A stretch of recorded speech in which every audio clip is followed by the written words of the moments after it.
Après leur match nul à Bayonne, les Castrés reçoivent le stade Rochelais à Pierre-Antoine. Des Maritimes tout auréolés de leur succès à Grenoble.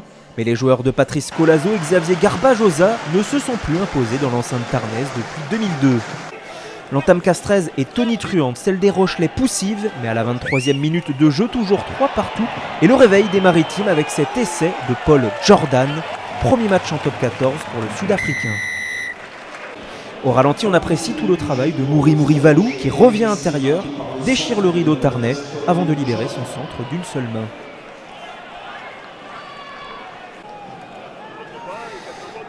Tout juste réduit à 14 après le carton jaune pour Damien Lagrange sur plaquage de haut, les Rochelais encaissent une deuxième sanction immédiate avec cet essai sur maul de Brice Mac.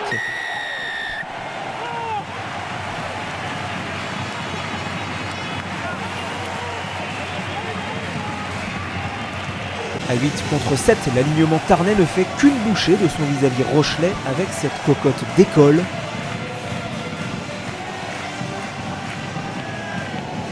Mais Urdapieta manque la transformation, un deuxième échec au pied auquel répond Holmes, le buteur Rochelais avant la pause.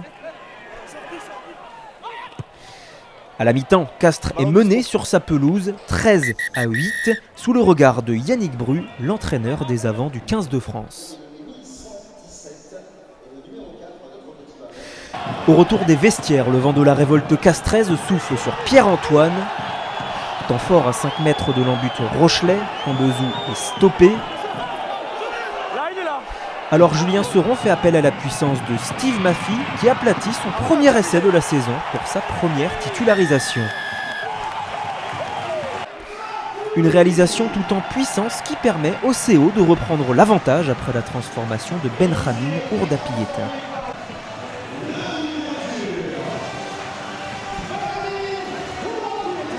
Patrice Colazo est inquiet en tribune, mais Holmes le rassure rapidement avec une nouvelle pénalité pour les siens, jusqu'à cette relance qui se passe tout simplement de commentaires.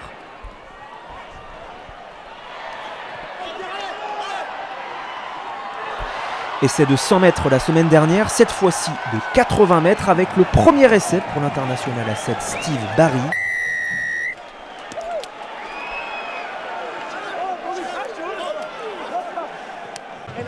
Un pur essai de 3/4 amorcé par Paul Jordan, relayé par Pierre Aguillon, conclu par Steve Barry, puis transformé par Zach Holmes. Grâce à cet essai, les Rochelais s'envolent au score, 8 points d'avance à 25 minutes de la fin du match. Un écart qui ne bouge pas jusqu'à la sirène, malgré une pénalité de plus dans chaque camp. À la surprise générale, deuxième victoire rochelaise à l'extérieur de la saison. Un beau baptême pour la première de Victor Vito. Les Castrés ont déjà grillé de leur côté un premier joker.